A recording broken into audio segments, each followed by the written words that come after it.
Hey there, YouTube. I know I've been absent for a while, and honestly, I just haven't had much time to do much of anything lately. Our deli reopened back in late May, and when I'm not at work, I'm there, so there hasn't been much time to kick back and make videos, but I'm committed to not neglect my YouTubing activities. And you know, I really wish that I had more time in recent weeks to make some videos because there has been a lot going on lately. Those two convicts who broke out of prison and was on the run for the better part of a month, the Charleston church massacre, marriage equality in all 50 states, the white lady who became black, the Confederate flag controversy, and Donald Trump said something stupid, everybody looks surprised. And even though I'm a few weeks late in some cases, I still wanted to give my little 2 cents on some of these topics. Ah, the South, America's funny uncle. We love our uncle, but he's got a bit of a past that makes us very uncomfortable at times.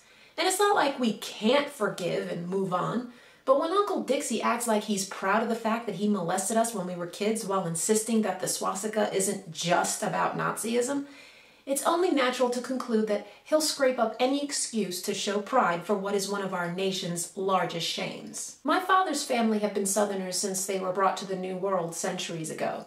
I've been doing my genealogy for several years, and a few years ago I came across something very interesting in the census records. My third great-grand aunt was a woman named Lavinia Meekins, who was a single mother during the Civil War. She had 2 sons whom she named Jefferson Davis, the President of the Confederacy, and Robert Lee, the commander of the Confederate Army. To clarify, my ancestors were free blacks in the antebellum South, but blacks nonetheless, so it was still a bit surprising that a black woman would name her children after men who would have rather seen them all remain members of a permanently powerless and unprotected caste. But at least she had the perspective of having her homeland and the lives of her loved ones threatened by what appeared to have been an invading army. What excuse do present-day Southerners have for flying this flag and celebrating the worst part of Southern American history? I've never understood how anyone who proudly calls themselves an American can wave the Confederate flag. It's the flag of traitors. And anyone who wants to keep insisting that the Civil War wasn't just about slavery, please don't waste my time. The Confederacy was formed by people who believed, rightfully so, that their economic agricultural powerhouse propelled off the welted backs of human chattel was under threat from a growing opposition to slavery in what was then the Republican Party. And when a Republican president was elected, they interpreted that as an attack against their way of life and as an expression of oppression and discrimination against them for adhering to the traditional values of what is natural for certain people. The more things change, eh? I don't know how today's yahoos continue to delude themselves with this manufactured Southern pride for the traitor flag. What exactly is there to be proud of here? To quote the impassioned Napalm, just because something's part of your fucking history doesn't mean you should be fucking proud of it. Okay, I was really amused by this one when it first came out. Rachel Dolezal was an outspoken black activist against racism, as well as president of the Spokane chapter of the NAACP. And then last month, her parents outed her as white and provided photos of her as a blonde, straight-haired child and young woman. Now, my first thought was, well, who's to say that she's not black? Aside from the fact that all humans have African ancestry, there are also millions of Americans who are as lily white as it gets and are descendants of African slaves and just don't know it, since most people can't or haven't even tried to trace their ancestry beyond a few previous generations. But then a professional genealogist revealed that Rachel has 400 years of whiteness on both sides of her family tree and immigration to the United States post-Civil War. That doesn't completely rule out that she may have had an African ancestor or two in the past couple of centuries. I think only a DNA test could possibly do that. But it certainly puts the kibosh on her claims of recent blackness and rather believable alterations to her skin color and hair texture. Let me just ask you the question in simple terms again, because you've sent mixed signals over the years. Are you an African-American woman? I identify as black. You identify as black. Let me put a picture up of you in your early 20s, though. And when you see this picture, is this an African-American woman, or is that a Caucasian woman? I would say that visibly she would be identified as white by people who see her. But at the time, were you identifying yourself as African American? in that picture during that time, no. When did it start?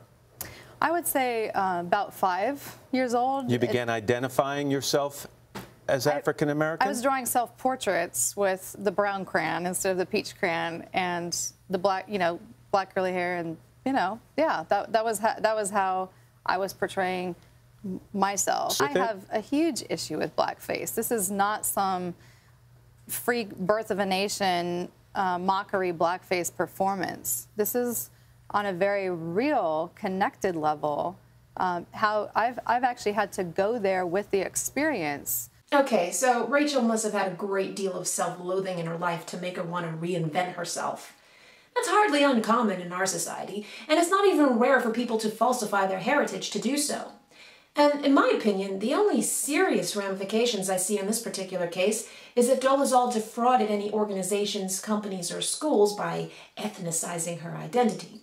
She did receive a full-ride scholarship to Howard University, a historically black university, but she hadn't begun to change her appearance during that time. Plus, it is unknown what the requirements for that scholarship were, and if they weren't designated for racial minorities, then she may not have violated the terms. However, she was already flirting with fudging her heritage. In her admissions essay, she stated that after reading Black history books, she felt that her own struggles, quote, paled as I read of the atrocities so many ancestors face in America. But they wouldn't have been her ancestors. She also described her family as transracial, and apparently a lot of people have misinterpreted that word to mean the racial version of being transgender. And I suspect this is because the Rachel Dolezal controversy arose around the same time as Caitlyn Jenner's public transition. But that's not what transracial means. It means being of multiple or varied races or ethnicities. And on that point, Rachel was sort of accurate. She has black siblings, at least one in which she tried to pass off as her biological son. She, on the other hand, isn't transracial in the context that most people would likely associate. But as far as her social shame goes, I think her words, "I identify as black," is where she completely screwed herself. What does that even mean for someone whose heritage isn't of recent African ancestry? What does it mean for someone who goes out of her way to darken her complexion and alter her hair into tight corkscrew curls and then warns her brother to keep his mouth shut about what she really looks like? What could it mean, other than the implication that a particular lifestyle and behavior automatically accompanies whichever ethnicity we happen to be born? That in itself is a pretty racist sentiment. Gender identity is shaped, at least in part, by biological and hormonal influences that can, and often do, affect the way a person's brain develops, which can impact how that person perceives themselves. But there's no evidence that so-called human races or ethnicity has any effect on how our brains ultimately develop. In fact, that's how blatant racists tend to think about those whom they consider inferior by nature. But in reality, our ethnic identities are shaped by other people, like our immediate families and communities, and by how society views us and treats us. And I don't know, it doesn't really count if you force society's hand to view you in a way that is unavoidably negative, like getting caught in lies about your family and your heritage. You know, back in March, a former cashier of a Brooklyn Costco sued for religious discrimination when he was subsequently fired after refusing to handle pork products. And like clockwork, many online right-wing conservative puke rags were quick to call the suit frivolous and stupid, which it was. They correctly pointed out that if his sensibilities were too sensitive to work in an environment in which he may encounter aspects that he's religiously opposed to, then Costco should have fired him and replaced him with someone who can do the job that he had agreed to do.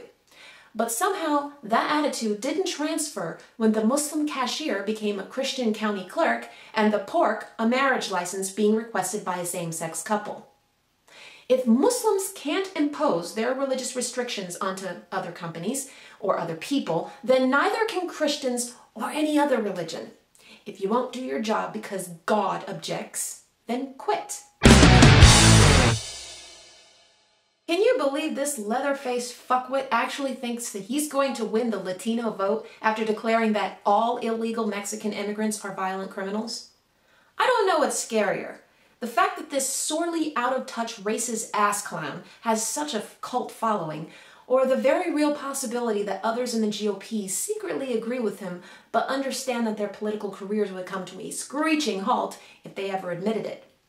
At any rate, what more can you say about this douche canoe? Pointing his grubby fingers at an other and claiming that they're the ones to blame for our problems. Yeah, nothing bad ever resulted from a campaign like that, right? And last but not least, there were a few hashtags that were trending in our tiny community on YouTube last month regarding how to improve YouTube. Contextually, the conversation was how to improve the secular atheist community on YouTube.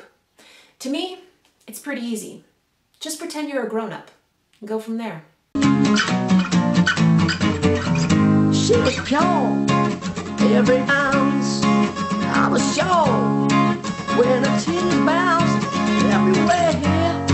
She's a winner, turn a gay. Preacher to a sinner, y'all. The one you want your mama to meet. She's a peach.